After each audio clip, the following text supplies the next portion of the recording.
Bonsoir à tous pour cette soirée consacrée au bien-être animal et vue de l'Europe et vue de l'Union, du Parlement et de la Commission européenne. Et bonsoir à Muriel Mouret qui va ouvrir les débats. C'est la représentante du Parlement européen au bureau de Marseille. Muriel, je vous laisse la parole pour situer le contexte de cette soirée.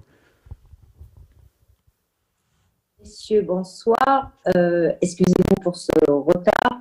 Nous vous remercions d'être à nos côtés, que ce soit donc en salle à Villeneuve-Loubet ou en ligne pour échanger sur le bien-être animal en Europe.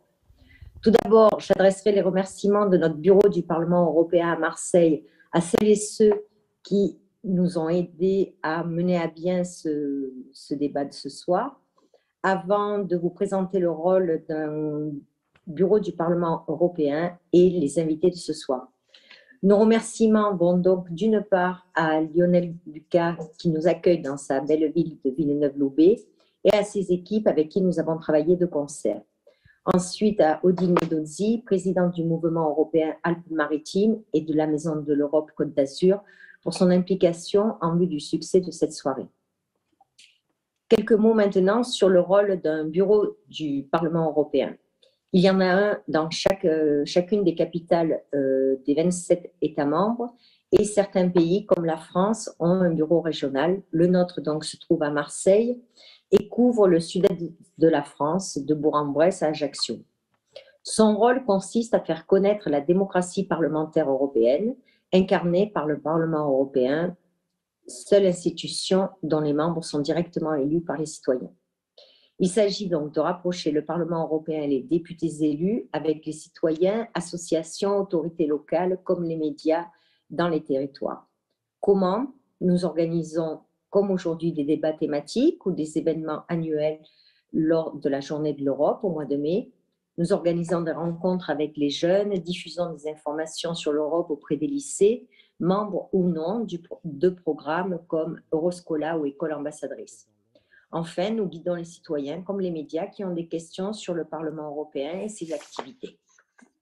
D'ailleurs, si vous désirez vous engager sur des thématiques de l'Union européenne, en débattre, organiser des activités ou participer aux nôtres, nous vous invitons à rejoindre la plateforme ensemble.eu. Cette plateforme va se poursuivre jusqu'aux élections de 2024 en rassemblant différents profils de personnes ou associations. Elle permet d'échanger sur l'Europe. Chacun de nos bureaux peut y inscrire vos initiatives traitant d'Europe et ainsi donner de la visibilité à vos actions, comme rencontrer d'autres personnes qui ont le même objectif. Enfin, jusqu'au printemps, vous pouvez aussi donner votre vision du futur de l'Europe sur le site de la conférence sur l'avenir de l'Europe. J'ai l'honneur maintenant de vous introduire les 3 personnes avec qui vous pourrez échanger ce soir. Caroline Rose, députée européenne du groupe des Verts de l'Alliance libre européenne. Loïc Dombreval, député des Alpes-Maritimes, La République en marche, présidente du groupe d'études Conditions animales à l'Assemblée nationale. Et Christophe Marie, directeur adjoint et porte-parole de la Fondation Brigitte Bardot. Merci madame, merci messieurs d'avoir répondu présent. Bruno Pivi, journaliste, va animer les débats. Nous encourageons le public en salle comme en ligne à interagir et à poser leurs questions. Le panel a déjà eu connaissance des questions transmises lors des inscriptions. Je passe maintenant la parole à Lionel Lucas, maire de Villeneuve-Loubet. Bien, ben écoutez, merci de me donner la parole et très heureux de vous accueillir dans notre commune de Villeneuve-Loubet. Je ne veux pas, on m'a dit de mettre dans la lumière, mais enfin bon. Voilà, donc je suis très heureux de vous accueillir parmi nous. Vous avez bien fait de choisir Villeneuve-Loubet parce que c'est une commune qui croit en l'Europe, puisque ici vous êtes allé Simone Veil et pour venir à l'entrée, vous avez franchi le parvis de l'Europe qui a été inauguré par Nicole Fontaine. Donc il y a aussi les drapeaux des pays européens qui flottent, de l'Union européenne. Et chaque année, dans notre commune, nous célébrons la journée de l'Europe, le 9 mai. Ce n'est pas le cas forcément dans toutes les autres communes de ce département. Donc il y a un aspect pro-européen pour ce qui nous concerne, et puis l'autre aspect pro-animal aussi, puisque dans cette commune, il y a 2 délégués à la protection animale, ce n'est pas toujours le cas partout, Albert Calamuso, qui est en charge au titre de la tranquillité publique, mais également Viviane Dodigny. Et puis, vous êtes dans une commune qui a pris certaines mesures un peu avant-gardistes, hein, avec d'autres autour de nous, mais notamment le fait d'interdire la chasse sur les terrains municipaux, communaux, le fait d'interdire les cirques avec animaux sauvages, par exemple. Et puis récemment, pour nous occuper mieux de la protection animale et pas simplement s'en remettre aux associations qui font un boulot formidable, mais qui sont souvent pas toujours aidées, nous avons décidé de recruter une ASVP en charge de la nature, de la protection animale, et qui a déjà œuvré sur nos sites pour protéger les cygnes à l'embouchure du loup, pour aller chercher un chat perché très haut, un chien abandonné après un accident de la route sur la route de Grasse. Enfin, des petites choses qui n'ont aucune importance pour les bien-pensants, mais qui nous semblent, nous, importants, parce que l'animal est un élément indispensable.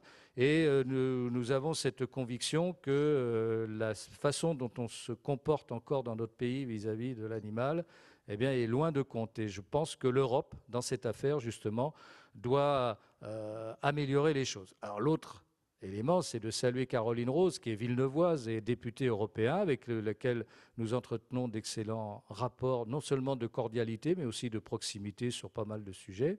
Je suis très heureux d'accueillir Loïc Dombreval, puisqu'on s'est frité il y a quelques années de cela pour le Parlement, pour l'Assemblée nationale, et je suis heureux de le saluer et de lui dire combien j'apprécie son action de parlementaire et de défendre cette cause animale que j'ai défendue il y a fort longtemps en arrière, quand j'étais moi-même parlementaire, dans ce groupe qui siégeait à l'Assemblée, qui paraissait bizarre, puisqu'il y avait une députée socialiste, Geneviève Gallard, et moi qui étais UMP, LR, de l'autre côté. Et ensemble, on a essayé de se faire comprendre dans nos groupes respectifs, mais il n'y avait jamais moyen.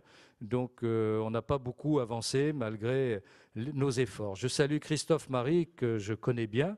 Je suis très heureux de l'accueillir au titre de la Fondation Bardot, parce que je le disais hier encore au conseil municipal dans cette salle, je considère la Fondation Bardot comme quelque chose d'exceptionnel dans ce qu'elle fait pour la défense du monde animal, et depuis longtemps, au travers de la personne de Brigitte Bardot, bien sûr, mais de toute l'action de cette fondation. Et quand on a eu des problèmes à traiter, comme ce trafic de chiots hongrois il y a quelques années, c'est avec la Fondation Bardot qu'on a pu faire avancer les choses, protéger les animaux, et sûrement pas avec les services qui étaient censés le faire. Donc, dans ce domaine, comme dans bien d'autres, je me réjouis de vous accueillir et vous dire que vous êtes bien sûr les bienvenus chez nous. Voilà, j'ai assez parlé. Je suis heureux de saluer la responsable du mouvement européen et qui nous connaît bien et qui a déjà eu l'occasion de travailler avec nous, et je lui dis qu'elle est toujours la bienvenue, bien sûr. Je n'ai pas cité Martina l'écrivain, conseillère municipale déléguée à l'Europe et qui siège comme citoyenne italienne. Voilà, hein, juste pour dire qu'on case toutes on coche toutes les cases, hein, pour être bien vu, même si on est toujours mal vu. Mais ça, c'est pas grave. Je vous souhaite une très belle soirée et revenez plus souvent. Merci, monsieur le maire, pour cette introduction complète et pleine d'humour. Odile Menozzi, présidente du mouvement européen des Alpes-Maritimes, c'est à vous et de la Maison de l'Europe Côte d'Azur. Évar, un petit mot. Un petit mot. Bonsoir à tous, je vous remercie d'être venus. C'était pas gagné parce qu'on a passé beaucoup de temps à être enfermés, donc je suis ravie que vous soyez là. La Maison de l'Europe et le mouvement européen, beaucoup le savent, mais peut-être encore pas tous. Ce sont deux associations que je préside, mais je ne suis pas seule. Nous avons des collaborateurs et amis qui sont là et qui travaillent avec moi. Et je tiens à les remercier d'être là ce soir. Nous œuvrons essentiellement à faire connaître le fonctionnement des institutions européennes dans le territoire, et nous tenons surtout à faire comprendre ce qui se passe au niveau du territoire avec les apports de l'Union européenne. Donc ce sujet, ce thème ce soir est l'occasion d'en parler. Nous avons évidemment 3 interlocuteurs qui pourront le faire. Il faut savoir que les associations que nous présidons sont tenues par des bénévoles, c'est très important, ça prouve que nous avons un engagement énorme et que nous faisons un travail énorme, mais que nous aimons cela. Donc je vous remercie, je remercie surtout monsieur le maire de nous accueillir parce qu'il a toujours dit oui quand je lui ai proposé un événement. C'est un des premiers à nous avoir accueillis pour faire la fête de l'Europe. Et pour moi, c'est un Européen convaincu, quoi qu'on en dise. Je vous remercie, je vous souhaite une bonne soirée.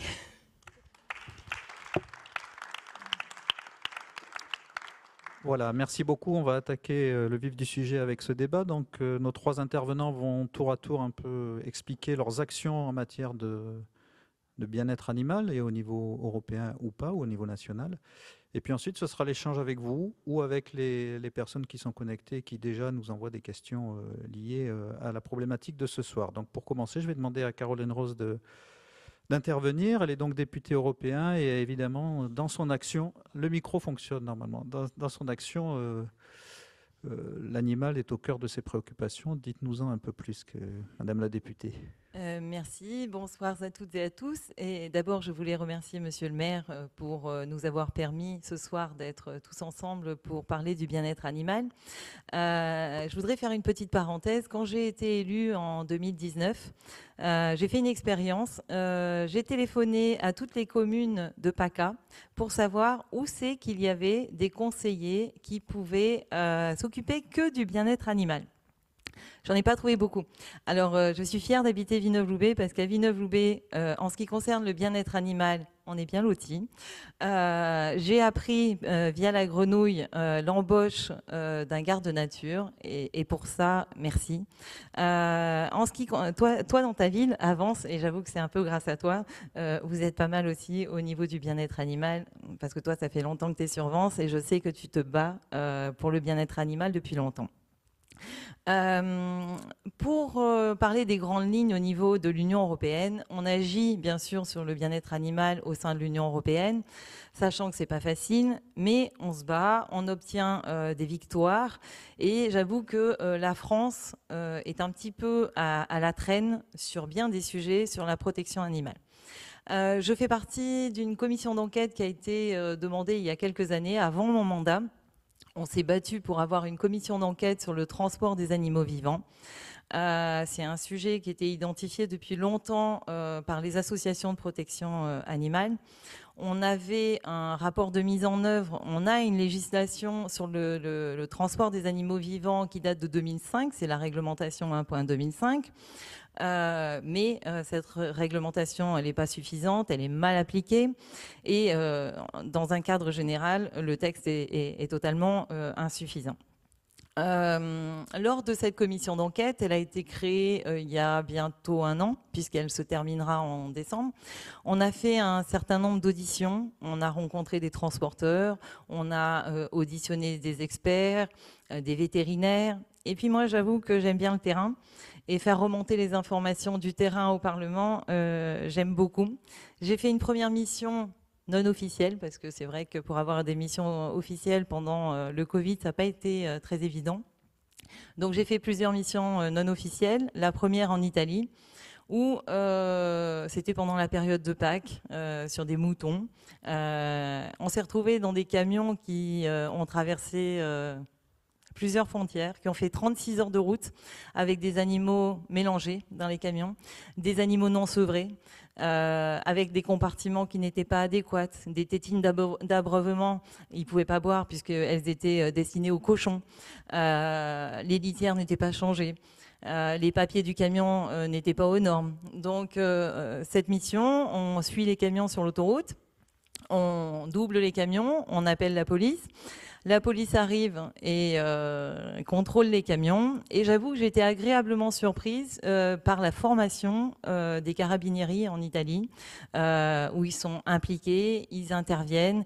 Et malheureusement, ce n'est pas le cas partout. Donc ça, c'était pour ma visite en Italie. J'ai fait la même chose à Carthagène sur le transport par bateau. Quand on voit ce qui se passe sur les bateaux, les temps de transport en bateau sont considérés comme un temps de repos. Donc je ne vois pas trop comment est-ce que l'animal se repose avec les roulis du bateau. Les litières qui ne sont pas changées, ils finissent par boire leur urine parce que malheureusement, des fois, les bateaux partent 6 semaines, 7 semaines ou sont bloqués, comme c'est arrivé. Et il y a des animaux qui ont été carrément jetés à la mer. Et puis, dernièrement, je suis allée à Blancafort. Alors, pendant une audition à la commission d'enquête, on a auditionné la secrétaire, la responsable du ministère de l'Agriculture et de l'Alimentation, qui nous a dit que pour l'abattoir de Blancafort, il y avait une mise en demeure de se remettre aux normes avec une deadline au 30 septembre. Je m'étais déjà rendue dans cet abattoir en mars avec L214 pour voir si la remise aux normes sur certaines choses, il y avait sur la chaîne d'abattage des remises aux normes à faire.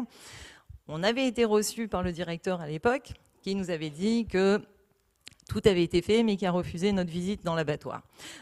Pour ce qui était des camions de transport, au sein de l'abattoir, il y a un vétérinaire qui fait partie de l'État, hein, puisque c'est un vétérinaire des DPP, qui est en charge de contrôler la chaîne d'abattage, comment ça se passe au niveau de l'abattage des animaux, mais il est aussi chargé de contrôler comment ça se passe au niveau des camions.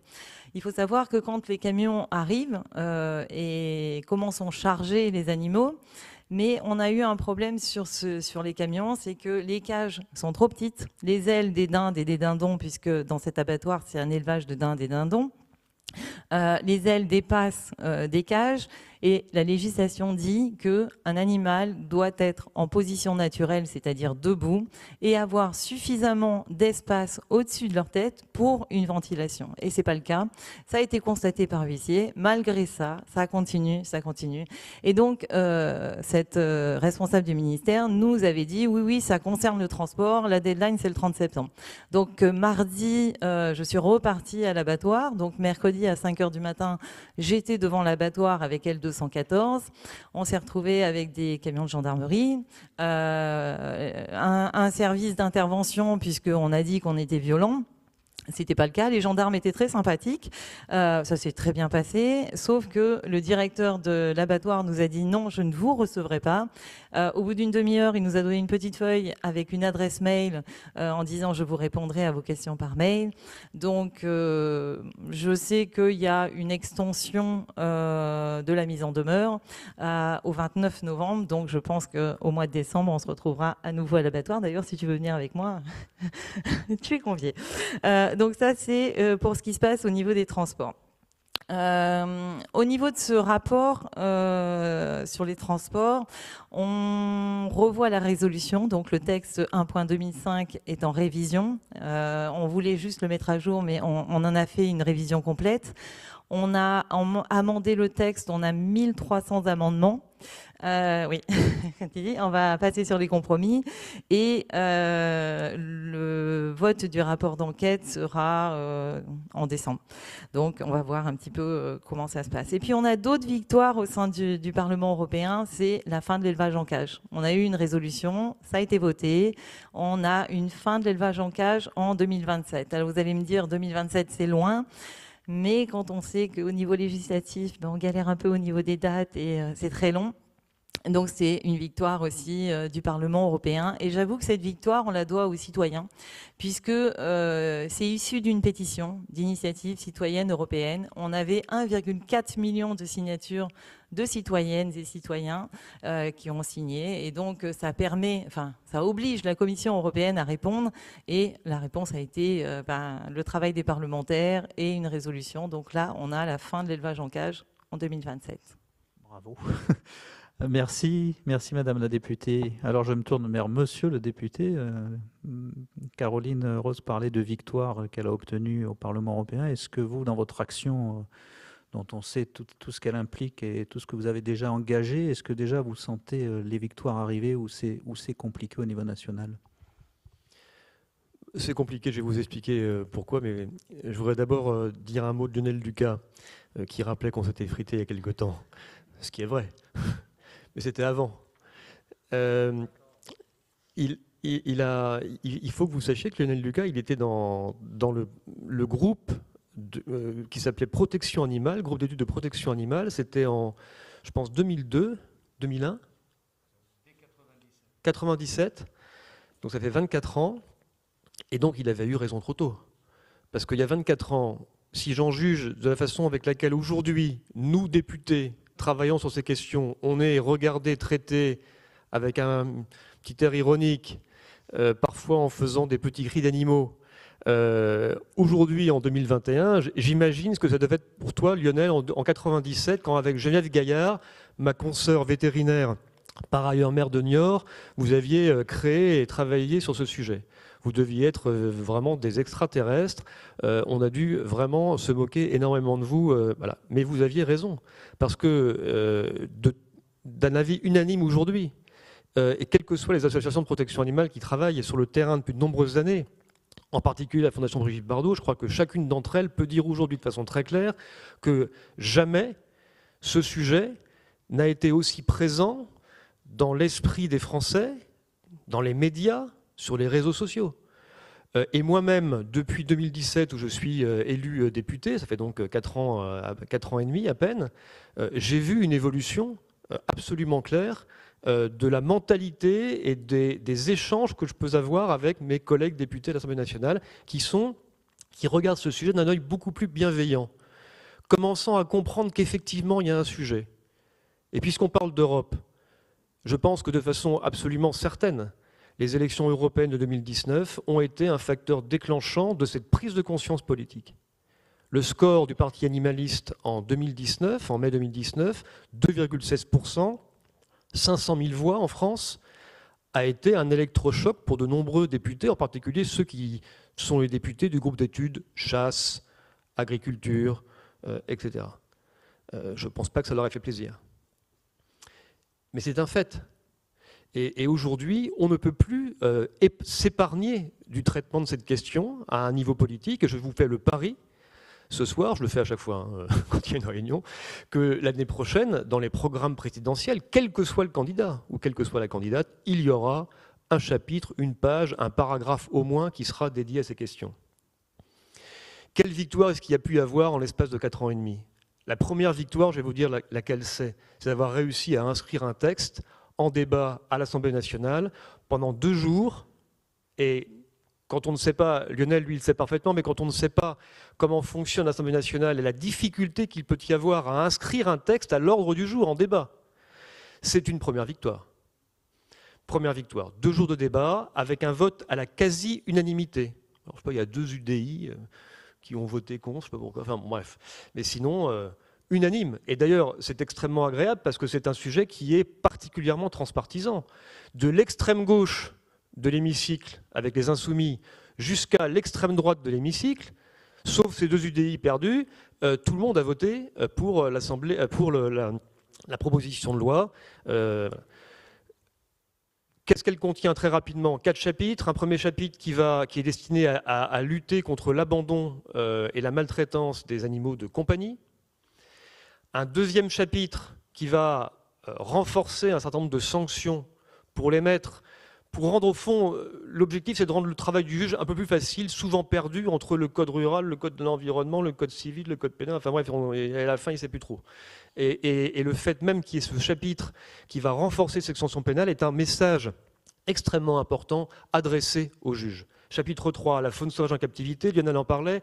J'ai pris moi aussi un arrêté avance pour interdire la présence de cirques avec animaux sauvages. C'est l'interdiction à terme de la faune sauvage en captivité dans les cirques. Également dans ce chapitre, la question des delphinariums. On n'est pas très loin d'un delphinarium qui se trouve dans la communauté d'agglomération de Sophia Antipolis. Voilà. Il y en a 2 en France aujourd'hui. Astérix a fermé. Et donc on souhaite interdire la présence, encore une fois, de ces cétacés particulièrement intelligents et sensibles dans des bassins dans lesquels ils ne peuvent pas s'épanouir normalement. Et puis un chapitre qui va mettre fin à la présence de faune sauvage en captivité destinée à la fourrure, à leur fourrure, pour les manteaux. Vous avez vu d'ailleurs récemment de nouveau, parce qu'il y a aussi ces entreprises extraordinaires, exemplaires, qui prennent des décisions avant même que la loi arrive. Vous avez vu le groupe Kering qui a décidé d'interdire systématiquement la présence de fourrure sur l'ensemble de ces marques de luxe. Vous avez vu le Club Med qui dit on fera plus nos touristes, on les vendra plus aux corridas ou dans les delphinariums, quand on les promènera. Enfin, voilà, il y a toute une série de décisions aussi qui viennent du monde privé, de l'entreprise, qui sont extrêmement intéressantes. Elles sont au contact de l'opinion et elles comprennent bien tout ça. La difficulté, par contre, aujourd'hui, c'est que ce texte qui a été voté, j'entends Lionel ricaner, à la fin du mois de janvier à l'Assemblée nationale, il est maintenant passé au Sénat, que les sénateurs se sont amusés à détricoter de façon assez minutieuse le texte, qu'ils ne veulent pas entendre parler d'interdiction d'animaux sauvages dans les cirques, qu'ils ne veulent pas entendre parler d'interdiction d'animaux sauvages dans les delphinariums, et que Ils ne veulent pas entendre parler d'interdiction d'animaux de compagnie dans les animaleries, etc. Et donc là, on est vraiment à un moment, on ne pouvait pas mieux imaginer, on est à quelques jours, à 4 jours de ce qu'on appelle la commission mixte paritaire. C'est le moment décisif où quelques députés et quelques sénateurs vont se rencontrer pour tenter de se mettre d'accord sur un texte commun. Deux possibilités. On ne se met pas d'accord, c'est ce qui semble bien parti pour arriver, et auquel cas le texte reviendra en deuxième lecture à l'Assemblée, et on gagnera.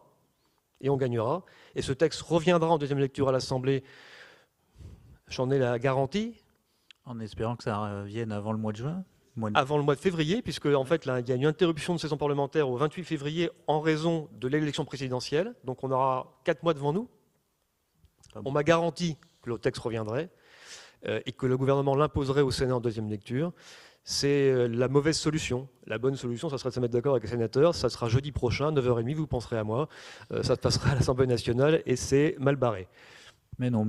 Les victoires sont là et sont proches. Alors, avant de donner la parole à Christophe Marie, une petite question qui s'adresse à tous les deux. On dit que la France est un peu à la traîne au niveau européen par rapport aux autres pays dans tout ce qui est protection animale. Est-ce que c'est vrai? Est-ce que vous, Loïc Dombreval, au niveau français, vous le ressentez? Et vous, en tant que député européen, est-ce que vous en avez connaissance? Disons que quand je prends l'exemple de la Belgique, de l'Allemagne, des Pays-Bas qui ont déjà interdit, par exemple, il y a certains pays qui ont interdit l'exportation d'animaux vivants hors Union européenne. Quand je présente ma résolution en disant je veux mettre fin à l'exportation d'animaux vivants hors Union européenne, la France me répond pour des questions économiques, c'est pas possible. Je vois pas pourquoi on peut pas transporter des carcasses ou de la viande. Donc pour moi, je suis désolée, ça marche ailleurs. Pourquoi ça marche pas en France? Est-ce que vous sentez, monsieur le député, que vos collègues, vous les évoquiez tout à l'heure, ont quand même compris le courant dans lequel on va, semble-t-il, et qu'il faut s'harmoniser avec les autres pays européens, ou on en est encore loin? Oui, je pense que, je le répète, il y a maintenant un nombre, à mon avis, assez conséquent. J'ai déposé une proposition de loi, ils étaient plus de 200 à la co-signer. Oui, sur 577, c'est quand même pas mal, c'est un chiffre important. Par contre, le retard, il est évident. Il y a 23 pays européens qui ont interdit la faune sauvage dans les cirques. 23 pays européens. Les Autrichiens ont des défenseurs des droits dans chacune de leurs provinces. Les Anglais ont, par la Lucy's Law qui a été votée l'année dernière, interdit la présence de vente d'animaux de compagnie en animalerie. C'est le cas également en Wallonie, c'est le cas en Suisse, c'est le cas en Autriche. Voilà, donc oui, nous sommes en retard et oui, ce serait une bonne idée que de rattraper ce retard. La proposition de loi qui va être votée, je suis très optimiste, malgré les difficultés avec les sénateurs, cette proposition de loi va permettre de rattraper une bonne partie du retard. Pas tout le retard, mais une bonne partie de ce retard. Merci. Alors Christophe Marie, vous qui êtes au contact, je dirais, à travers la Fondation Brigitte Bardot de la population, est-ce que vous sentez, vous, qu'au fil des années, on se souvient de Brigitte Bardot au tout début de ses actions avec les bébés phoques, elle était, comme vous le soulignez, vous à l'Assemblée, elle était moquée, vilipendée, etc. Puis au fil des années, la Fondation a pris du poids, les actions sont plus significatives. Est-ce que vous sentez que la population en général en France est plus réceptive à tout ça? Alors, la population était déjà réceptive, mais c'est vrai qu'avec notamment les réseaux sociaux, la mobilisation s'est amplifiée. C'est-à-dire que jusqu'à présent, enfin en tout cas au début, moi ça fait 30 ans que je suis à la Fondation Brigitte Bardot, et c'est vrai qu'au départ, bon, il n'y avait pas Internet, il n'y avait pas tout ça. Donc le public était informé par les médias. Mais là, avec les réseaux sociaux, l'information est partagée. Il y a justement une position des citoyens qui ne sont plus simplement spectateurs, mais acteurs aussi de cette action contre la maltraitance animale. Et je voudrais quand même juste faire un petit remerciement à mon tour quand même à Lionel Lucas, qui a été administrateur à la Fondation Brigitte Bardot et qui effectivement était dans une assemblée qui pourrait être comparée aujourd'hui au Sénat. Le Sénat d'aujourd'hui est à peu près l'assemblée d'il y a 20 ans, avec beaucoup de retard sur justement ce regard vers l'attente sociétale, ce décalage très important, et ça c'est assez inquiétant. Alors c'est vrai que pendant ces années, on se basait beaucoup sur l'Union européenne, parce que les avancées étaient faites de réglementation ou de directives européennes, et je pense notamment, si on parle des poules pondeuses par exemple, qui est un bon exemple, quand on travaillait au niveau du ministère de l'Agriculture pour demander ne serait-ce qu'un étiquetage, le ministère de l'Agriculture nous expliquait c'est pas possible, on va pas mettre une étiquette qui qui va aller donner une information négative. Donc il y avait une conscience que l'élevage en cage était une méthode négative pour le bien-être animal, mais on voulait simplement pas l'afficher, pas en informer le public. Bon, heureusement, la directive européenne, enfin il y a eu un texte européen qui a été adopté pour donner cette information, donc du code 0 à 3. Et donc ça a amené justement le consommateur à agir et à être acteur, comme je le disais tout à l'heure, de ses choix, à avoir la possibilité d'entraîner un petit peu aussi une filière. Et puis surtout, la directive européenne qui a été prise sur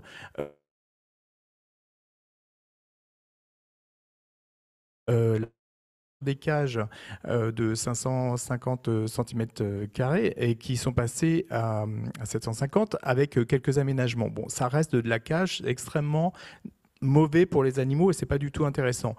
Or, la France a fait une erreur stratégique réellement à l'époque, c'est d'encourager les producteurs à investir dans ces cages aménagées, alors que d'autres, comme l'Allemagne, n'avaient pas entraîné ces producteurs à investir. Ce qui fait qu'aujourd'hui, avec justement ce changement de choix du consommateur vers un appel vers des œufs issus de poules élevées en plein air, eh bien les producteurs français sont en difficulté parce qu'ils n'ont pas encore amorti leur investissement. D'où encore une fois, la nécessité d'avoir une vision à plus long terme en prenant en compte justement l'attente de la société. Et là, en l'occurrence, elle s'exprime par un choix de consommation. Et c'est aussi des mises en garde qu'on fait quand Caroline vient de préciser par rapport à l'ICE pour la fin des cages, effectivement, la demande du consommateur va évoluer dans cette direction-là également. Donc, il n'y a pas d'opposition quand les associations de défense des animaux et les élus qui défendent les animaux, il n'y a pas d'opposition avec les filières. Au contraire, c'est aussi souvent une vision avant-gardiste de quelque chose qui va arriver. Et donc, c'est important de ne pas toujours opposer les uns des autres parce que finalement, on peut aussi accompagner. D'ailleurs, c'est là où la proposition de loi est hyper importante et que les producteurs ont tout intérêt, enfin producteurs pas simplement, mais aussi les responsables de cirque, à faire en sorte qu'elle passe dans le sens où il y a un accompagnement qui est prévu. Et si on passe à côté de ça, de toute façon, à terme, les personnes n'iront plus voir des animaux sauvages dans les cirques et il n'y aura pas d'accompagnement pour aider justement les propriétaires d'animaux sauvages à s'en séparer. Est-ce que vous n'êtes pas quand même de temps en temps un peu découragé parce que, comme le disait M. Dombreval, c'est très lent. On met beaucoup de temps à arriver à obtenir les lois, etc., les actions concrètes.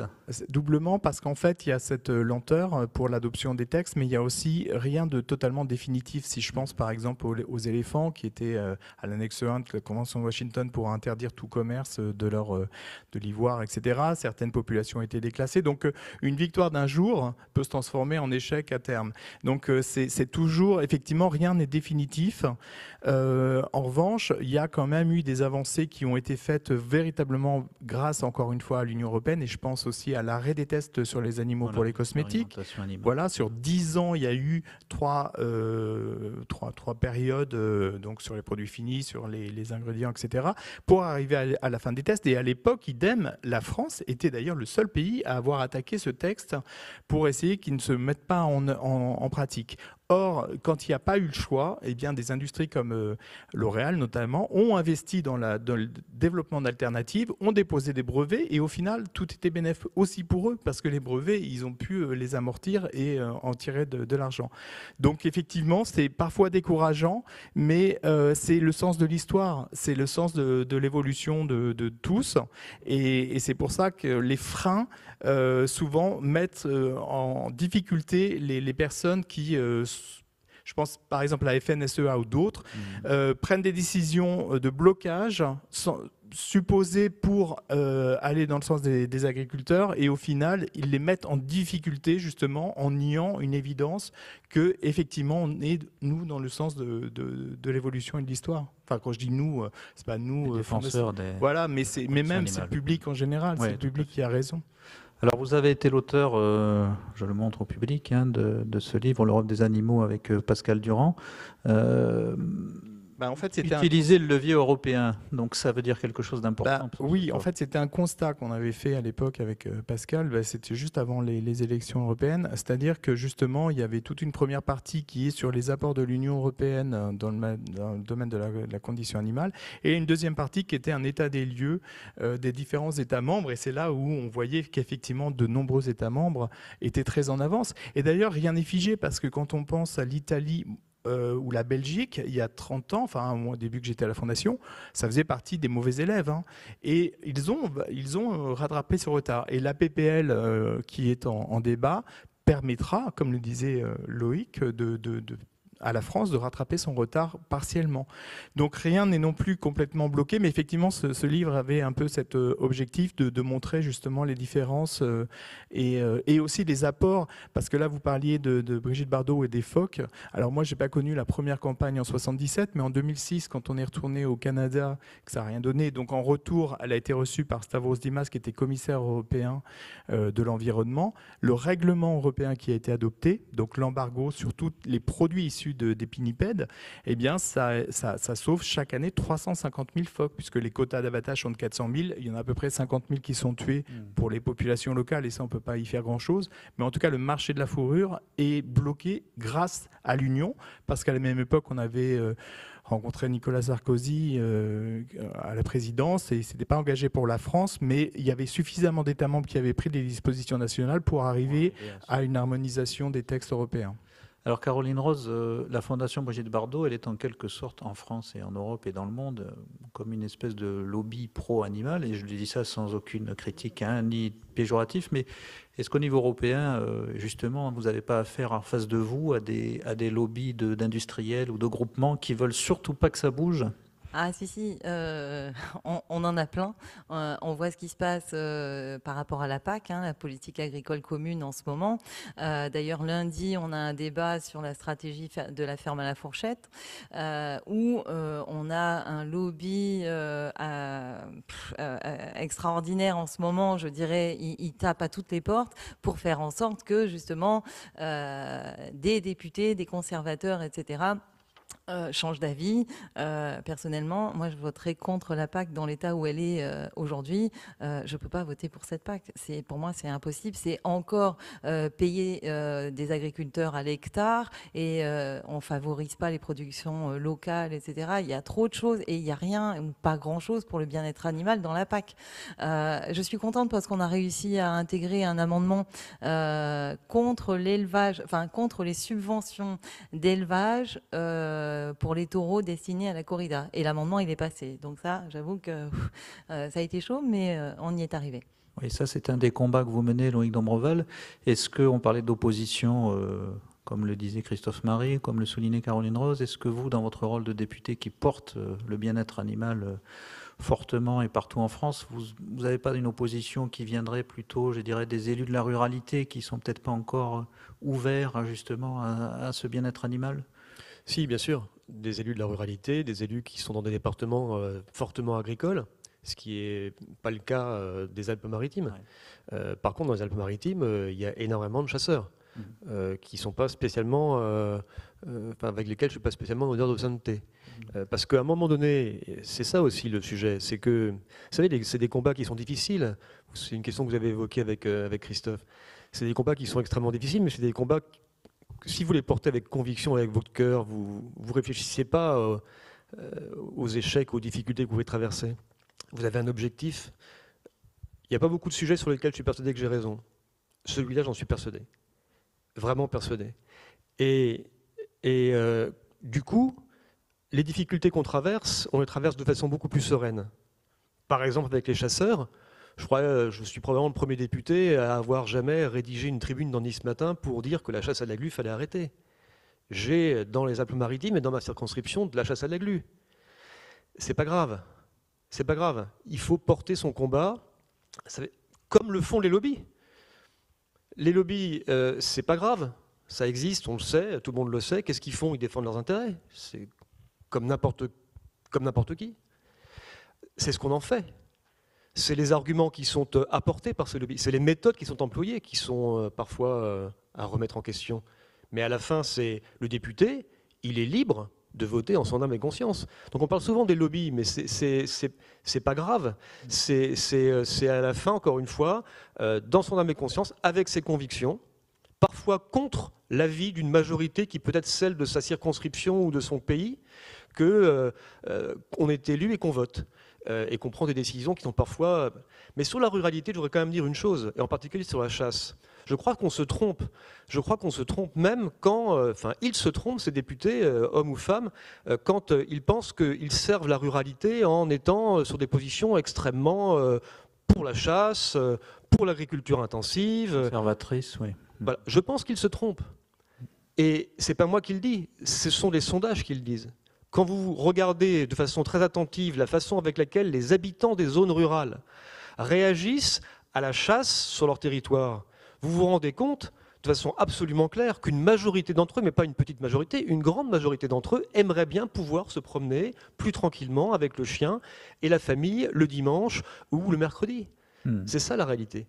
Et donc il faut prendre toujours tout cela avec beaucoup de recul, mais surtout porter toutes ces mesures et ces combats avec son cœur, en oubliant parfois, même le plus souvent possible, ces impératifs électoraux.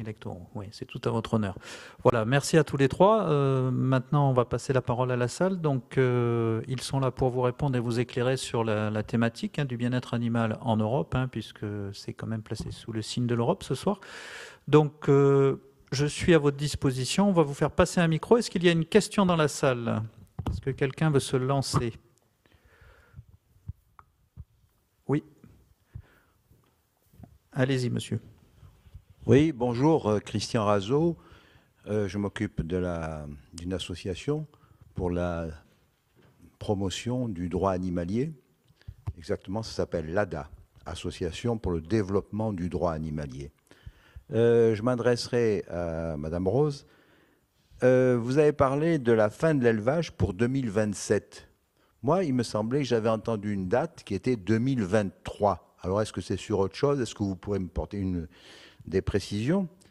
Et deuxièmement, vous avez parlé aussi vous avez déposé 1300 amendements. Je n'ai pas très bien compris sur quel texte, sur quelle proposition de loi. Voilà. Est-ce que vous pourriez revenir sur ces deux points, s'il vous plaît? Alors, Merci. Sur la fin de l'élevage en cage, donc on a réussi à avoir une date parce qu'à la base, on n'avait pas de date. Donc, on est bien sur une fin d'élevage en cage en 2027. Pour ce qui est du rapport sur les 1300 amendements, en fait, on a la commission d'enquête sur le transport des animaux où on a un texte législatif, c'est le texte 1.2005 qui règle le droit au transport d'animaux vivants. Et ce texte est revu, puisque la commission d'enquête a été ouverte il y a 1 an.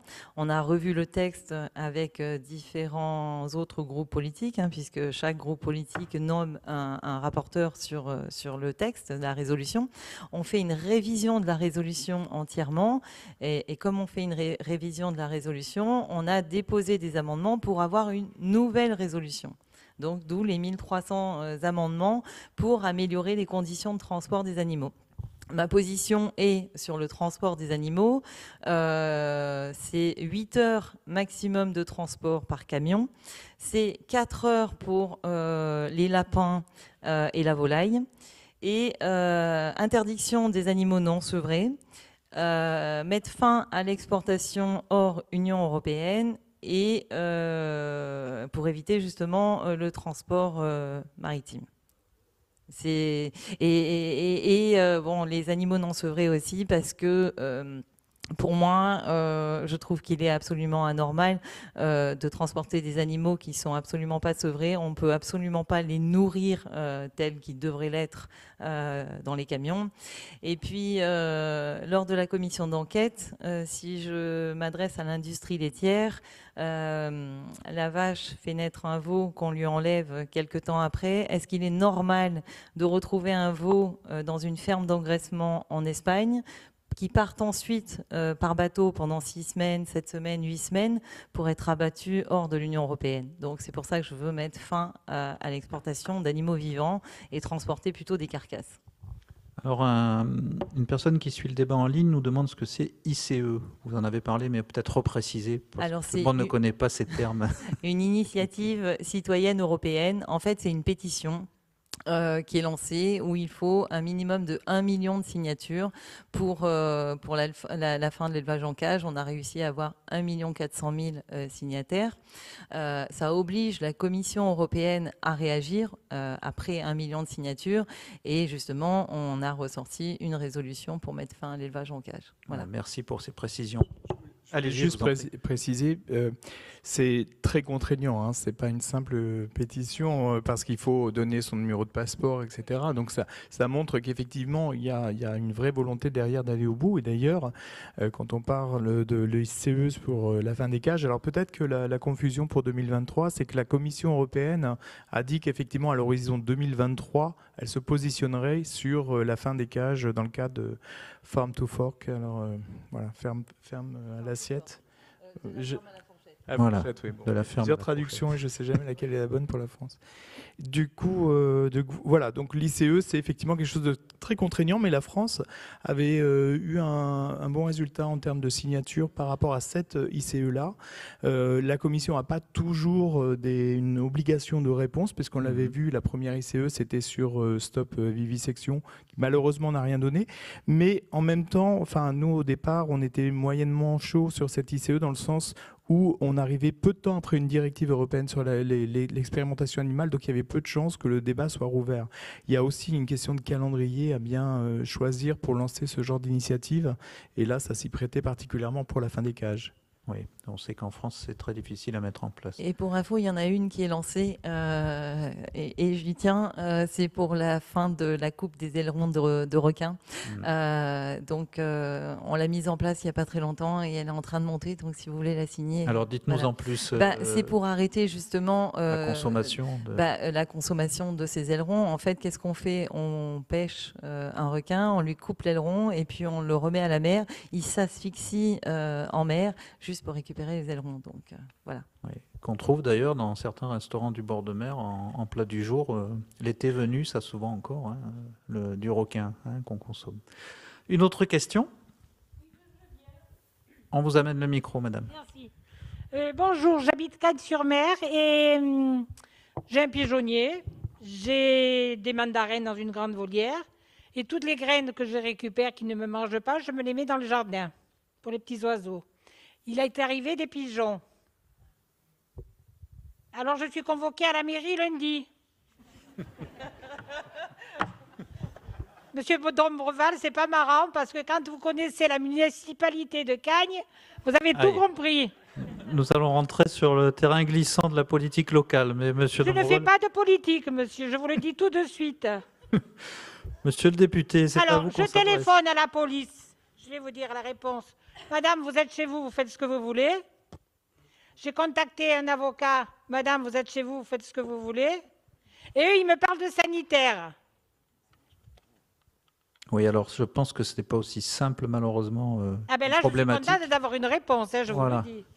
Christophe. En fait, on a eu le cas sur plusieurs situations identiques où effectivement des personnes donnaient à manger aux pigeons, mais même avec des graines contraceptives à l'époque, même si le procédé a été un peu abandonné depuis. Mais la personne, je pense que c'était en région parisienne, avait été condamnée parce qu'effectivement les pigeons se rassemblaient et allaient sur des façades où ils faisaient des dommages.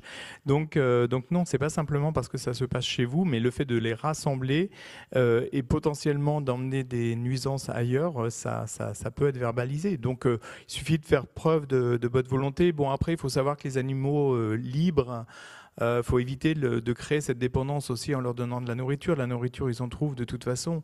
Donc, il n'y a pas grand-chose à faire, si ce n'est effectivement... Alors, dans la PPL, il y a un texte qui... La directive, justement, le point sanitaire pour l'alimentation devrait être levé par rapport aux chats errants une fois stérilisés. Actuellement, c'est encore interdit de nourrir...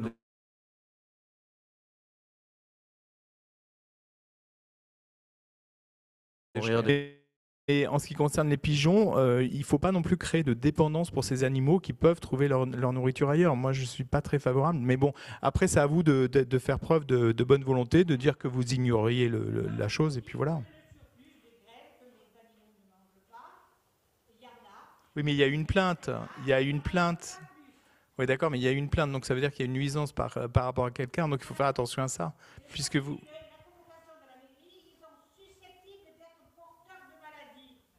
Bon, ça, par contre, vous avez des rapports qui disent plus ou moins l'inverse et pas... Oui. Après, il y a longtemps, je ne fais pas de politique, Nicolas Sarkozy, quand il était maire de Neuilly, il avait porté plainte contre une habitante qui nourrissait les pigeons, il a perdu son procès. Merci, madame. Je crois que ce sujet, on pourrait en parler longtemps, hein. Et je vois qu'il y a une question. Eh oui. Ah, mais vous en sortirez bien. Quand ils sauront que ça a été débattu ce soir, vous verrez qu'ils seront indulgents, j'en suis certain. Non, mais c'est à vous de faire preuve de bonne volonté, de dire que vous le faites en bonne... Mais oui, c'est interdit. Eh oui. Mais c'est C'est ce qu'on vient de vous expliquer, oui. Départemental d'hygiène. C'est l'hygiène, voilà. Ouais. Inciter le maire de Cagnes-sur-Mer à mettre des pigeonniers dans la ville de Cagnes-sur-Mer, c'est une très bonne méthode, ça fonctionne très très bien, ça permet de stabiliser et de faire décroître ensuite la population de pigeons qui, il faut le reconnaître, pose un certain nombre de problèmes. C'est un animal qui se multiplie extrêmement rapidement et qui pose beaucoup de problèmes dans les villes. Et donc le pigeonnier, c'est vraiment une bonne méthode, hein, on stérilise les œufs, ensuite on les casse et ça permet vraiment de stabiliser.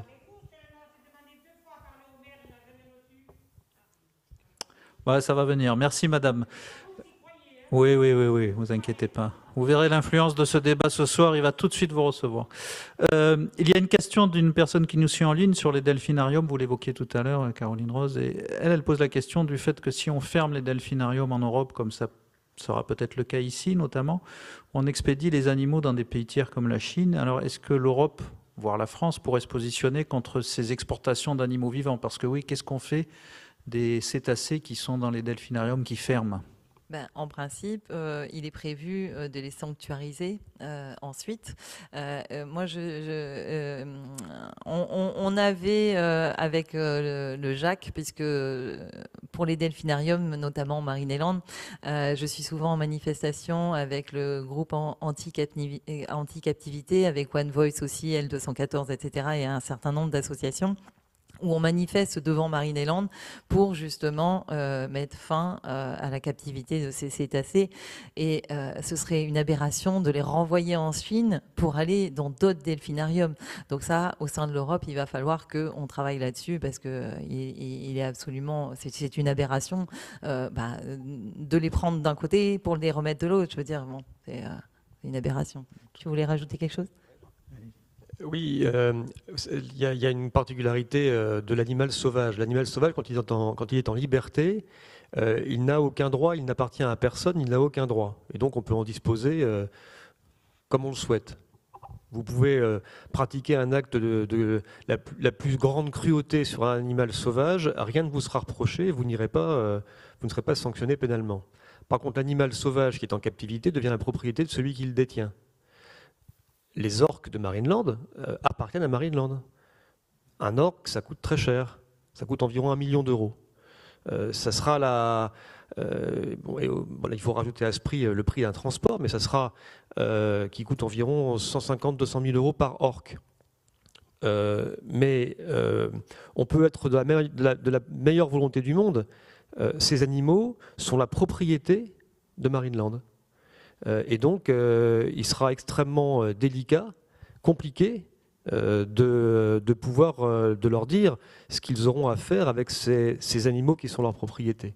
Donc c'est un peu terrible, mais en même temps, aujourd'hui, il n'y a pas de solution légale permettant de s'assurer définitivement, enfin à moins que Christophe ait une autre solution, mais de s'assurer définitivement que ces animaux ne seront pas envoyés Dieu sait où. Alors, en fait, oui, non, effectivement, il n'y a pas d'obligation, mais c'est pour ça que dans la PPL, on tient beaucoup à introduire l'interdiction de reproduction Pour les orques, ça marche facilement puisque c'est de la reproduction qui est faite de manière non naturelle. Voilà. Pour les dauphins, c'est un peu plus compliqué. Mais pour autant, déjà arrêter la reproduction, c'est éviter de nouvelles générations qui vont connaître la même condition de captivité. Et après, en fait, dans le texte, nous, on travaille aussi, enfin pas dans le texte, on a fait des recherches d'ailleurs en Italie, mais il y a d'autres projets ailleurs, à trouver des baies qui pourraient être aménagées pour que ces animaux soient relâchés. Après, ça dépend de l'âge. C'est vrai que c'est des animaux qui ne sont pas en état d'être relâchés et d'être libres pour chasser, etc. Parce que souvent, ils ont des dents très abîmées, ils sont affaiblis. Mais au moins, de les amener dans un environnement qui répond partiellement à leurs besoins, sachant qu'effectivement, les dauphins sont des animaux qui sont extrêmement développés, qui ont des groupes très, très bien constitués. Et là, on recrée artificiellement des groupes avec des individus qui viennent de droite à gauche. Donc il n'y a plus du tout la hiérarchie qu'il y a dans des groupes naturels. Et c'est le seul cas, à ma connaissance, le seul cas d'animaux sauvages captifs qui sont dans un enclos, bon là c'est un bassin, dépourvu de tout enrichissement. C'est invraisemblable. Dans n'importe quel enclos d'animal sauvage captif, encore une fois je ne suis pas pour, mais bon, quoi qu'il en soit, il y a des règles dans ce domaine, il y a un enrichissement. Là où même un simple aquarium, vous avez déjà des plantes, d'autres espèces de poissons, etc. Là, ce sont des mammifères qui se retrouvent complètement isolés dans une piscine. C'est invraisemblable qu'on puisse encore tolérer ça. Donc effectivement, il reste propriété, mais il faut aussi investir sur des possibilités de mettre ces animaux en sanctuaire, effectivement, marins. Par contre, impossibilité absolue de les libérer dans la nature, en particulier les dauphins, qui sont 21 en France et qui sont tous nés en captivité. Vous relâchez un tel dauphin dans la mer, il va se faire zigouiller très rapidement par un poisson plus petit que lui. Hein. Ouais. Donc il faut aussi avoir ça bien présent à l'esprit. Ça veut dire que la création de ce sanctuaire devra avoir des caractéristiques bien particulières qui permettront à ces animaux de ne pas être au contact de prédateurs, de continuer probablement à être alimentés au moins pendant un certain temps avant qu'ils retrouvent peut-être des réflexes. On sait qu'il y a eu des expériences qui indiquent que des dauphins nés en captivité sont capables malgré tout de retrouver des réflexes de capture d'animaux et de se nourrir de nouveau eux-mêmes. Mais après un gros travail et un temps assez important. Voilà, donc ça veut dire que c'est très délicat. Très délicat. Mais il y a un point quand même qui est important, c'est effectivement répondre à leurs besoins partiels, parce qu'effectivement on reste sur de la captivité. Nous on a le cas en Bulgarie où on est intervenu, où effectivement on avait demandé l'arrêt de l'exploitation des ours dansants, c'est des ours qui étaient enchaînés avec la truffe explosée, etc. Au 19e siècle en France encore. Oui, là ça se faisait encore. Les montreurs d'ours, c'est encore quelques-uns en France, mais là les ours dansants, c'est dégriffé, enfin c'est une horreur. Et quand on a eu l'autorisation des autorités, parce que là-bas ça a bougé très vite, ils nous ont dit bon ok, c'est vrai que c'est horrible, c'est une tradition, mais si vous pouvez trouver une solution pour ces ours, allez-y. On a créé avec une association autrichienne Vierpfoten un parc à Belica, donc dans le sud de la Bulgarie. On a récupéré tous les ours. Et en fait, ça reste de la captivité parce qu'effectivement, avec des ours sauvages, ils seraient tués très rapidement, mais dans un environnement qui répond à leurs besoins. Et ces animaux, chaque hiver, entrent en hibernation. Ce qu'ils n'avaient jamais connu avant. Moi, la première fois que j'y suis allé en hiver, je voulais voir un gros ours que j'avais vu dans un village bulgare. Et en fait, il n'a pas pu le voir, il était en hibernation. Et donc, ça montre que quand même, les besoins naturels, les instincts naturels reviennent très vite. Alors, est-ce que, en tant que député des Alpes-Maritimes, vous avez un dialogue avec les propriétaires de Marineland? Est-ce qu'il y a des contacts qui sont établis?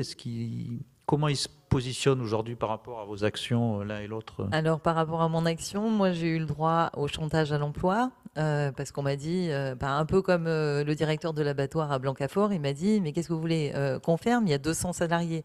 C'est pas ça. C'est ce que je disais au directeur de l'abattoir. Non, je veux pas que ça ferme, je veux juste que vous vous mettez en conformité.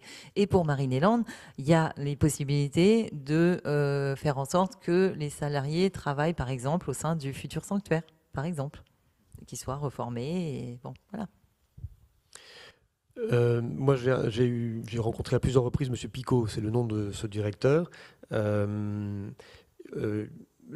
un dialogue qui est un dialogue tout à fait serein, calme. Et je pense que ce qui est important aujourd'hui pour M. Picot et pour le groupe auquel appartient Marineland, c'est de connaître son destin. Et puis ensuite, c'est que l'État si la proposition de loi est votée, accompagne humainement, socialement, économiquement, facilite la reconversion du site. C'est un site très compliqué, le site de Marineland. Vous savez qu'il y a eu, au moment des grandes inondations de 2015, de grandes difficultés avec des animaux qui sont morts dans les bassins, avec des coulées de boue, etc. Donc il faut qu'il y ait cet accompagnement, il faut que ça se passe sur plusieurs années. Le bien-être des animaux ne peut jamais se faire au détriment du bien-être des humains. En tout cas, c'est ma position. Ce qui est certain, c'est qu'aujourd'hui, la fréquentation de Marineland ne cesse de décroître, quoi qu'en disent certains.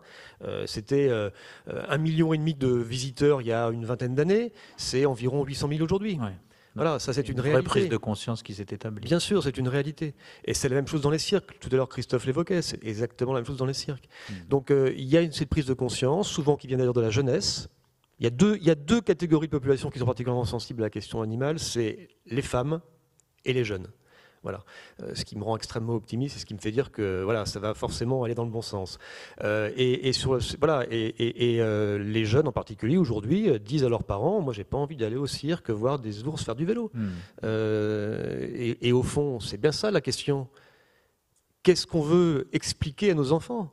Qu'est-ce qu'on veut leur dire? Est-ce que le message qu'on veut leur passer aujourd'hui, alors que la biodiversité se casse la figure, alors que des espèces animales disparaissent de la planète jour après jour, est-ce qu'on veut leur expliquer qu'on est les plus forts, nous les êtres humains? Je crois que... et qu'on est capable de faire n'importe quoi à un animal, de le dresser, de lui faire du vélo, de lui faire des actes qui sont complètement contre sa nature. Est-ce que c'est ça qui est important aujourd'hui de montrer, surtout quand on voit en réalité la façon avec laquelle, avec ce sentiment de supériorité, cette arrogance qu'on a par rapport à la nature, la façon avec laquelle elle se retourne contre nous. Covid-19, vous avez tous des masques, nous on n'en a pas, mais on va le remettre. C'est la meilleure preuve de cette arrogance, de cette ignorance totale et de cette cupidité qu'a l'homme, ce sont des propos de Gilles Boeuf, qu'a l'homme vis-à-vis de la nature. Un cirque et un delphinarium, le dressage de l'animal n'est pas un spectacle à vocation pédagogique qui permet à l'enfant ou au jeune adulte de faire comprendre l'importance qu'il y a à respecter la nature et le vivant. Tout à fait. Alors je vais redonner la parole à l'assistance. Est-ce qu'il y a une question parmi vous? Oui, bonsoir. Allez-y. Bonsoir. Vous parliez tout à l'heure du retard de la France sur certains voisins européens. Et je pense notamment à la classification des espèces nuisibles qui est très importante en France. Notamment sur le massacre de 600 000 renards, je crois, annuellement. Est-ce que vous avez une action en ce sens sur essayer de déclassifier un certain nombre d'espèces qui sont essentielles aux écosystèmes? Et par ailleurs, je reviens sur la chasse, ou les chasses dites traditionnelles, dont la chasse à la glu, qui, je crois, avait été interdite par l'Europe, enfin qui avait lancé une injonction à l'État français d'arrêter ce type de pratique. Et j'apprends que l'État français l'a accepté dans certains cas. Enfin voilà. Alors pour ce qui est de la France, j'avoue que le gouvernement, comme vous l'avez dit, a désobéi au droit européen en autorisant aujourd'hui justement les chasses traditionnelles, que d'ailleurs le Conseil d'État avait pourtant déclaré illégales au regard du droit européen. Donc on en est là aujourd'hui en ce qui concerne les chasses traditionnelles. Pour les nuisibles, est-ce que tu veux intervenir ? Juste une petite précision, peut-être de détail, mais la chasse à la glu est n'est toujours pas autorisée en France. Hein. C'est-à-dire qu'elle a été définitivement interdite en France. La chasse à la glu est une chasse traditionnelle. C'est cette chasse où on met de la colle sur un bâton. Et voilà.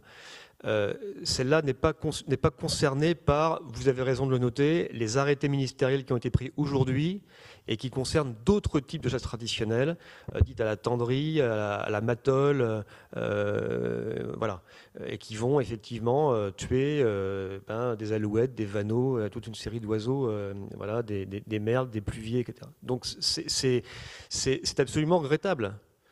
Et je le dis avec une grande liberté, c'est un arrêté ministériel qui a été pris par un ministre du gouvernement de la majorité à laquelle j'appartiens. Donc voilà, je vous le dis très calmement. D'ailleurs, je l'ai dit sur Twitter il y a quelque temps. C'est absolument regrettable. À la sortie de l'UICN, du Grand Congrès mondial de la nature à Marseille, avec des déclarations importantes, essentielles, et bien d'avoir quelques semaines après une telle décision qui est prise. Pire que ça. Pire que ça. Il y a eu, comment dirais-je, des contributions qui ont été demandées sur Internet il y a eu 70 000 contributions. Vous savez, c'est ce qu'on appelle ces consultations citoyennes. 70 000 contributions qui ont pris fin le 6 octobre. D'accord ? Nous sommes le 15. En 9 jours, en 8 jours, on aurait été capable de regarder 70 000 contributions. Vous voyez, à la fin, le problème de ça, c'est quoi ? C'est que les gens, ils ne vont plus voter. Vous voyez ? Donc, sur cet exemple-là, absolument typique, enfin, très spécifique, pardon, on a typiquement une des raisons pour lesquelles les gens ne veulent plus aller voter. Ils contribuent par leur avis, on leur demande leur avis, et à la fin, on n'écoute pas leur avis.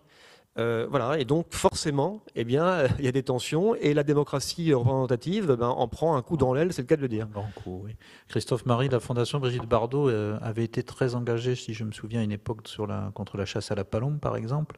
Oui. Et est-ce qu'elle continue ses actions justement sur les chasses dont parlait M. Dombreval ? En ce qui concerne ces arrêtés, effectivement, on a suivi cette action. Après, en ce qui concerne les procédures auprès du Conseil d'État, on n'est pas forcément compétent en termes de reconnaissance de notre activité par rapport à cette démarche. Donc, effectivement, on ne fait pas partie des associations qui pouvons agir auprès du Conseil d'État. En revanche, pour en revenir sur les nuisibles, la problématique, comme le disait Loïc Dombreval, c'est que déjà, effectivement, l'animal sauvage non captif n'a aucun droit. En France, vous avez des animaux d'élevage, du gibier d'élevage, tant qu'il est dans son élevage, c'est un être vivant doué de sensibilité, et dès qu'il sort de son élevage, c'est plus rien. Il n'y a pas de reconnaissance de l'être vivant ou de l'être sensible sur l'animal relâché qui va être tué. Et en ce qui concerne les nuisibles, c'est très particulier. Déjà, bon, le terme nuisible n'est plus tout à fait utilisé en France. C'est voilà, bon, je ne sais même plus parce que c'est un terme très techno, ça s'appelle ésode. Espèce susceptible d'occasionner des dégâts. Donc on ne dit plus nuisible, on dit ésode. Voilà. Et en fait, ce qu'il y a, c'est qu'il y a deux niveaux quand même. Il y a effectivement l'incompréhension. Enfin, c'est indéfendable de tuer les renards comme on le fait, puisque ce sont des espèces locales qui ont un vrai rôle de prédation. À côté de ça, effectivement, il y a un problème qui se pose avec des espèces invasives qui ont été introduites quasiment toutes pour la fourrure, d'ailleurs, hein, c'est quasiment toutes les espèces dites invasives proviennent d'élevages de fourrure et dont elles ont pu s'échapper à un moment. Donc bon, pour ces espèces-là, effectivement, c'est un peu plus complexe. Mais l'Union n'intervient pas vraiment parce qu'il ne faut pas oublier qu'au départ, l'Union européenne, ça porte beaucoup sur les échanges commerciaux. C'est quand même ça initialement. Là, ça s'est élargi sur d'autres domaines d'action. Mais à part, oui, effectivement, il y a la directive oiseaux ou la directive habitat qui peut aussi amener des protections. Mais le vrai levier, justement, comme on le disait, le levier européen porte plus sur des échanges commerciaux et moins de capacité d'agir sur des espèces sauvages libres finalement, à part effectivement directive oiseaux pour des espèces menacées. Merci pour ces précisions. Une autre question ? Oui, madame. On va vous amener le micro. Oui, bonsoir. Chantal Fontanesi, présidente bénévole de l'association Justice pour les animaux. Ce soir, effectivement, nous parlons du bien-être animal en Europe. Et nous, l'animal, en ce qui me concerne, je reste persuadée que la maltraitance qui se passe dans nos villes, dans nos quartiers, est acceptée et pas tellement protégée par rapport à cette violence sociétale que vivent et que subissent les animaux. Tant qu'effectivement les animaux seront considérés comme de la simple viande de poisson à manger, c'est clair que nous, lorsque sur le terrain on se bat pour un animal qui est enfermé dans une cave, nous tombons souvent sur des policiers non formés à la cause animale, à des magistrats pareillement, et souvent les plaintes sont classées sans suite. Moi, je voulais simplement vous demander, avec mon cœur, quels moyens pourriez-vous donner à des associations sur le terrain pour pouvoir intervenir pour la maltraitance animale ? Nous nous battons depuis des années pour espérer que le statut d'enquêteur soit professionnalisé. C'est-à-dire qu'il est absolument inimaginable, comme tout à l'heure une personne m'en parlait, on signale 2 chiens. Alors c'est clair que lorsque vous parlez de milliards d'animaux qui sont en train de mourir et que vous vous battez comme des fous pour les défendre, Nous, celui qui arrive en fin de chaîne, mais il souffre pareillement que celui dont vous parliez tout à l'heure. Quand on prend en charge un chat ou un chien ou un oiseau ou un lapin qui est massacré, qui est torturé, il a la même souffrance que celui, par exemple, qui est dans un camion. Mais le souci, c'est que nous, sur place, les associations, n'avons absolument aucun moyen pour intervenir. Il est absolument inimaginable que les associations, nous nous débrouillons à nous former nous-mêmes d'une manière juridique et que c'est l'avis d'un procureur qui fait en sorte que telle plainte va être classée sans suite et telle plainte pas. Et je voulais simplement savoir si, à votre niveau, professionnaliser ce métier d'enquêteur qui est essentiel pour l'animal de la ville, de l'arrière-pays, niçois ou ailleurs. Il n'y a personne, en fait. Les associations, souvent, moi, la Fondation Brigitte Bardot, vous êtes un phare. Mais nous, sur le terrain, nous sommes... vous parliez tout à l'heure de découragement. Mais oui, il y a de quoi décourager. Quand vous ne pouvez pas sauver quelqu'un, un animal, parce que vous avez un policier qui n'a pas le temps d'intervenir et qu'on n'a pas les moyens de dire comment on fait. On ne peut pas rentrer chez un particulier, d'avoir les moyens des associations, d'avoir des cartes accréditées, validées par les autorités et qu'on puisse travailler ensemble. Alors, je ne sais pas à votre niveau ce que vous pouvez faire. Alors, votre question rejoint celle de personnes qui nous suivent en live sur les financements justement européens pour les associations. Il y a pas mal de questions là-dessus.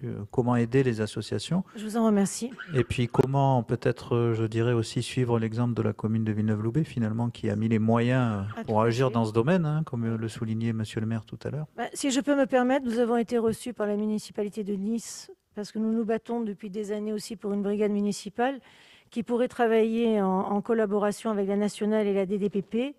Et le monsieur qui nous a reçus est adorable, hein, il est directeur de l'action animale. Et en fait, il n'y aura pas de brigade municipale à Nice qui aurait pu nous aider à intervenir. Je parle de Nice, je parle de la France entière, attention. Hein. Merci madame.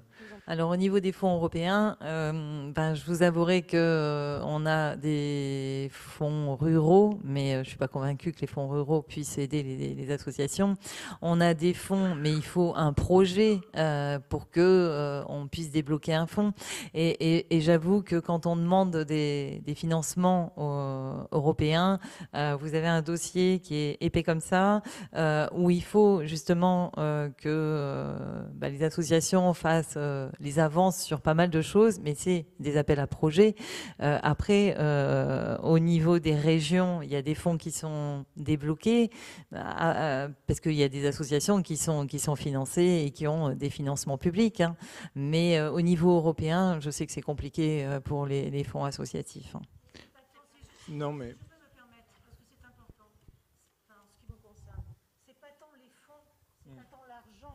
C'est pas ça qui nous C'est le cadre législatif qui pourrait... C'est exactement ça, c'est-à-dire que c'est un cadre, comme il y a un de vos collègues, M. Pauget, qui a déposé justement, pour faire en sorte d'avoir les moyens, mais humains, c'est pas tant l'argent, c'est les moyens humains d'avoir des personnes formées et qui interviennent. La fondation doit être... Ouais. Alors bon, pour les fonds, juste une petite parenthèse, il y a quand même le plan France Relance qui a débloqué 20 millions d'euros et qui rajoute là des fonds pour des associations, mais c'est vrai que c'est plus sur des aménagements ou autres. Pour revenir sur votre question, on a quand même nous le sentiment que effectivement les forces de l'ordre, notamment les gendarmeries ou autres, sont de plus en plus demandeuses de formation sur la problématique des animaux, parce que vous le savez sur le terrain, nous de la même manière, hein, nous on est sur le terrain tous les jours, de pouvoir identifier ce qui relève d'une maltraitance parce que le fait d'avoir un chien qui est enfermé sur un balcon, voilà, s'il a un peu d'espace, on va dire qu'il n'y a pas une urgence absolue d'intervenir. Enfin, c'est toujours très très délicat. Ça va de l'interprétation suivant la personne à qui vous avez affaire.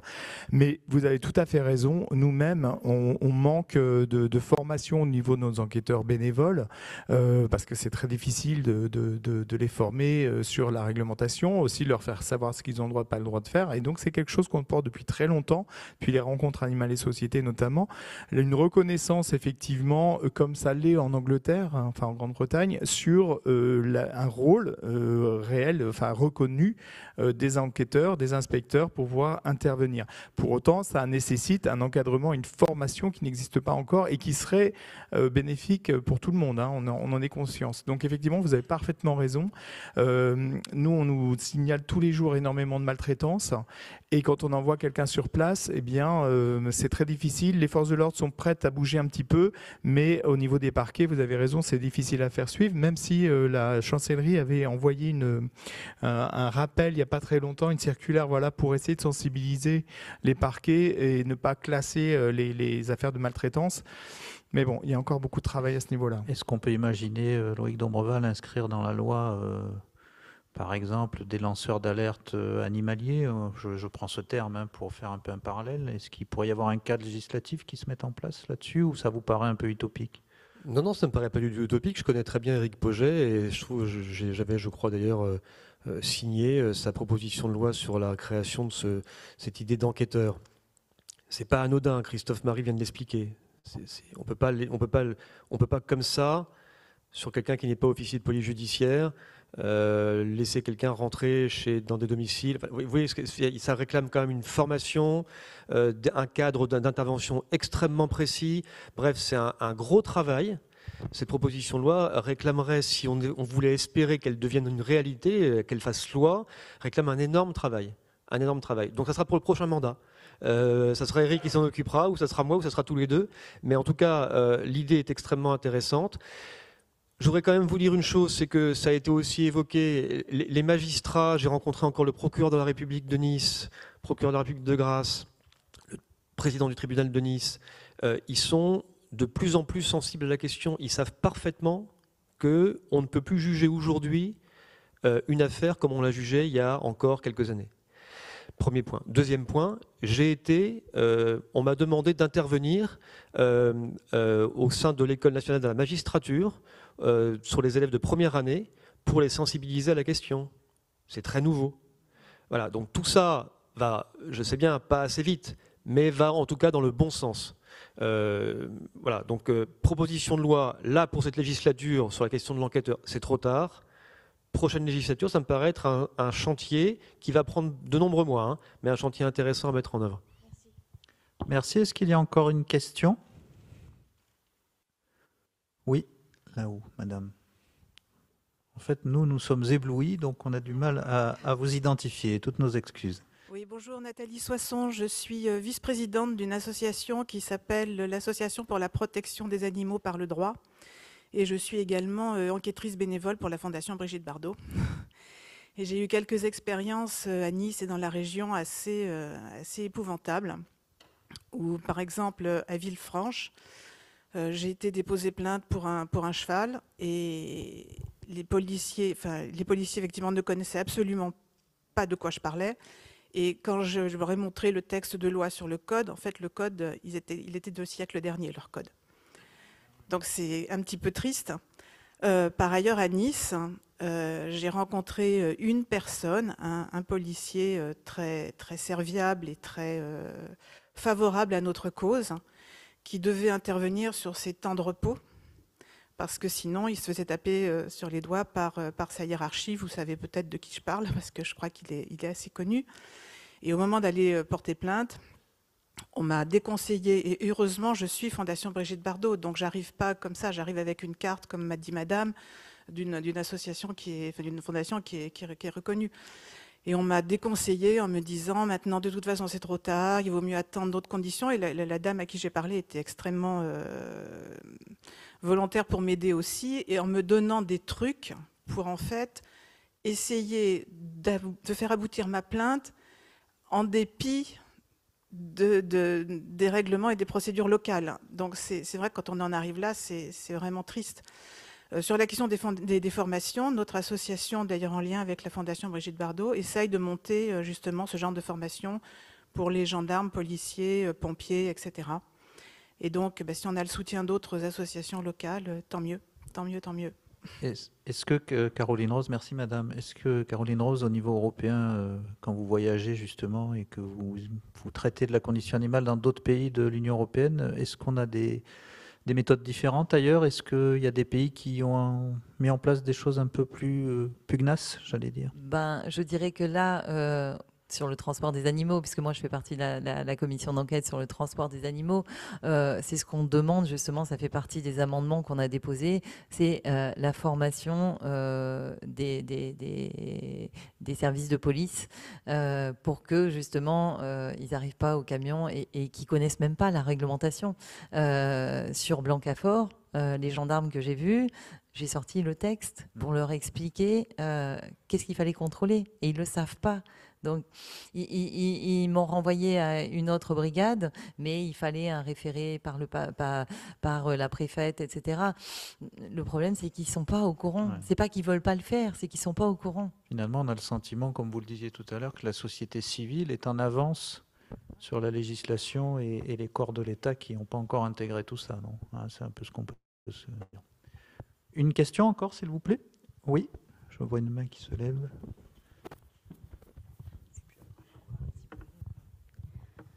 Bonsoir, je vous remercie. Marie-Cécile Lasserre de la faculté de droit de Nice. Alors je me permets de rebondir sur le manque de formation. La faculté de droit tend à appréhender ce problème, justement, puisque nous sommes plusieurs à être pour le bien-être animal et donc avec, je dois l'avouer, l'appui de l'université, un diplôme universitaire va être monté sur la question pour, nous l'espérons en tout cas, répondre à ce besoin de formation. Donc à l'occasion, j'échangerai fort volontiers avec toute personne intéressée. Voilà, je vous remercie. Eh bien voilà, c'est une bonne nouvelle. Merci madame. On va arriver au terme de notre débat. Je vais demander à chacun de nos intervenants peut-être de... Oui ? Allez-y, je vous en prie. Excusez-moi, toujours Christian Razot. Dernière question. Alors, effectivement, on se rend compte la difficulté qu'il y a à modifier les lois.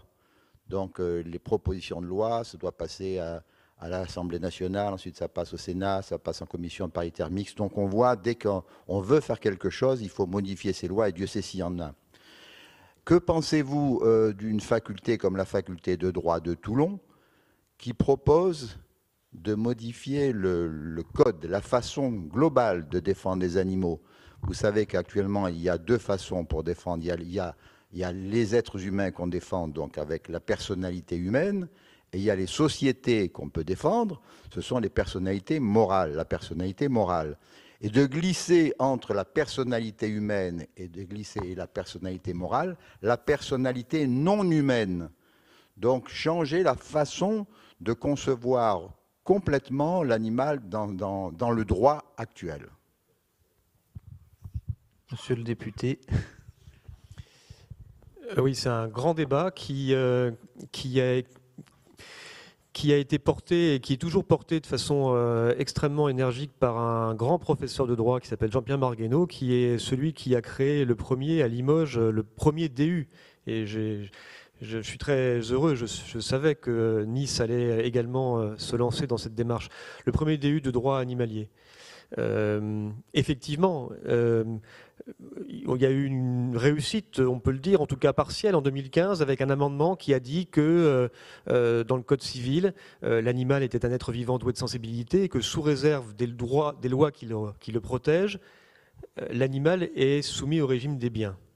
Ça veut dire que, comme le dit Marguenot, l'animal est aujourd'hui en forme de lévitation juridique, je reprends son expression, où on ne sait pas exactement si c'est un être vivant doué de sensibilité ou si c'est un bien.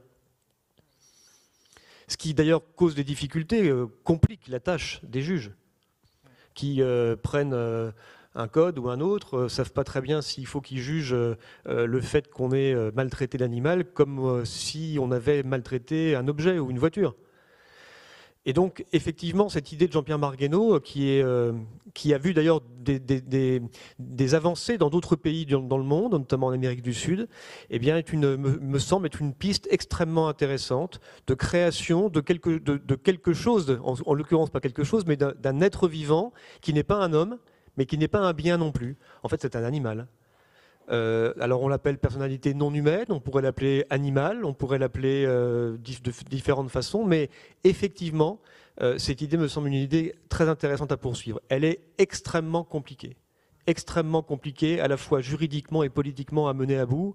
Là, c'est pas un mandat qu'il faut. Là, c'est plusieurs mandats et plusieurs DU, celui de Nice, celui de Toulon, celui de Limoges, celui de Strasbourg, parce qu'ils se multiplient, hein, tous ces DU. C'est une très très bonne nouvelle. Hein, tous ces gens qui se forment au droit de l'animal, eh bien, il faudra le travail conjoint et énergique et de long terme pour réussir à rajouter dans notre droit, dans notre code, cette personnalité animale. Mais ce sont déjà des victoires qui apparaissent. En conclusion, Christophe Marie, on parlait de victoire au tout début avec un peu d'inquiétude. Est-ce que les débats de ce soir et les actions que vous menez vous incitent à l'optimisme pour la condition animale ?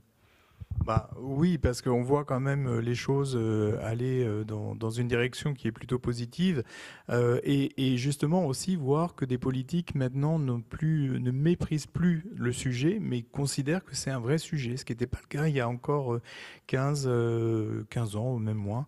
Donc, et c'est vrai que le mouvement de la République En Marche, on s'en prendre parti pour le mouvement lui-même, mais ce qui est intéressant, le fait d'avoir des élus venant de la société civile, puisque finalement c'était pas un groupe qui existait véritablement, je pense que ça a contribué quand même aussi à ce changement. C'est-à-dire que ce sont des gens qui n'étaient pas forcément des politiciens depuis des années, mais beaucoup de gens issus de la société civile. D'ailleurs, on avait une déléguée, une enquêtrice qui a été élue à cette époque. Donc cette ouverture-là était intéressante et elle s'accompagne sur d'autres prises en compte politiques et ça c'est bien. Après, en ce qui concerne le public, il est depuis toujours très sensibilisé sur la cause animale et maintenant il faut qu'il y ait une réponse politique. Je vais juste peut-être faire une petite précision sur l'histoire du bien parce que c'est effectivement, comme le disait Loïc Dombreval, une question qui est extrêmement difficile à laquelle répondre parce que, par exemple, la Fondation Brigitte Bardot saisit énormément d'animaux, notamment au moment de l'Aïd el-Kibir avec des centaines de moutons, mais pas uniquement, on a des milliers d'animaux de ferme. Mais on les saisit parce qu'ils sont considérés comme des biens et donc ils peuvent être saisis. Donc c'est très complexe, hein, c'est pas aussi simple de dire on va changer le statut. Donc il y a beaucoup de choses qu'il faut anticiper, réfléchir pour être sûr de pouvoir quand même continuer à agir. Mais pour répondre, donc oui, je suis plutôt très optimiste. Alors Loïc Dombreval, au terme bientôt de votre mandat de député, hein, puisqu'on arrive bientôt au bout de la législature, vous aussi, le chemin que vous avez parcouru depuis 4 ans et demi vous incite à être optimiste. Vous avez été entendu, vous pensiez être aussi bien entendu au tout début de votre mandat quand vous êtes lancé dans ces combats-là en tant que député ? Non, mais non. Non, je suis au fond conscient de tout ce qui reste à faire, mais assez satisfait, assez heureux de voir ce qu'on aura réussi à faire, parce que je suis convaincu qu'on va y arriver sur cette proposition de loi. Il reste énormément, mais voilà, moi j'ai vu évoluer les mentalités quand même de façon assez majeure pendant ces quelques années. Je crois que à l'Assemblée nationale, vous savez, vous avez tous les sujets de la France.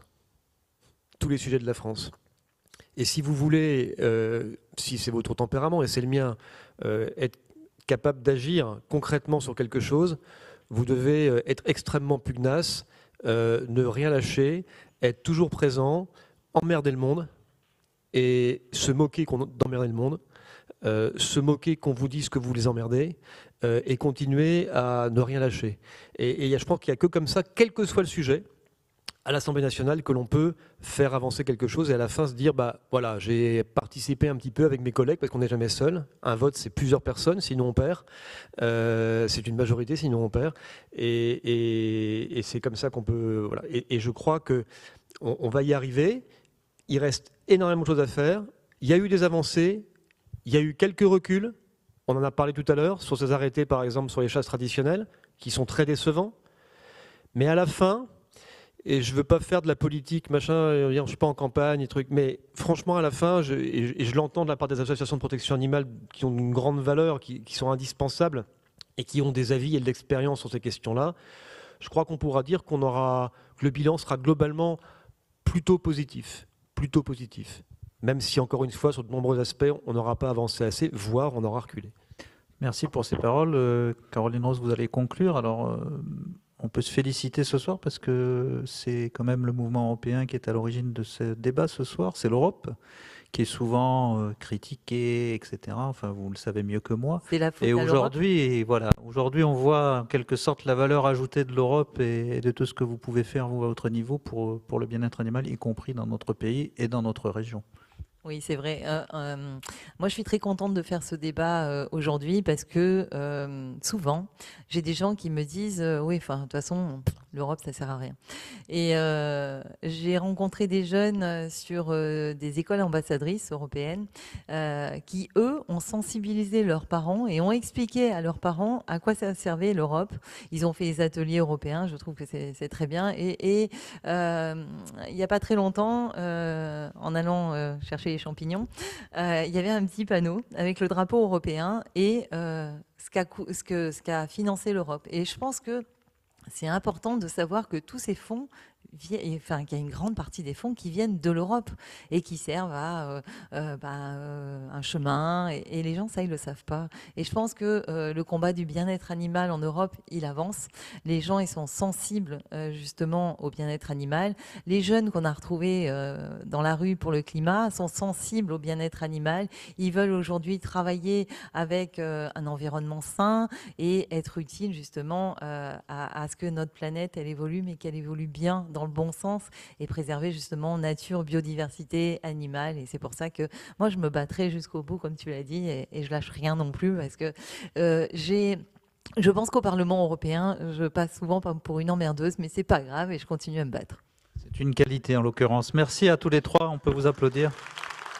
Puis de Bruxelles à Strasbourg, on est à Villeneuve-Loubet, juste à côté du parvis de l'Europe, hein, comme le disait le maire tout à l'heure. Donc le lien a été fait. Merci à tous, merci beaucoup à tous ceux qui ont participé. Et puis à bientôt pour d'autres défis européens et d'autres défis de la cause animale. Merci beaucoup. Bonne soirée.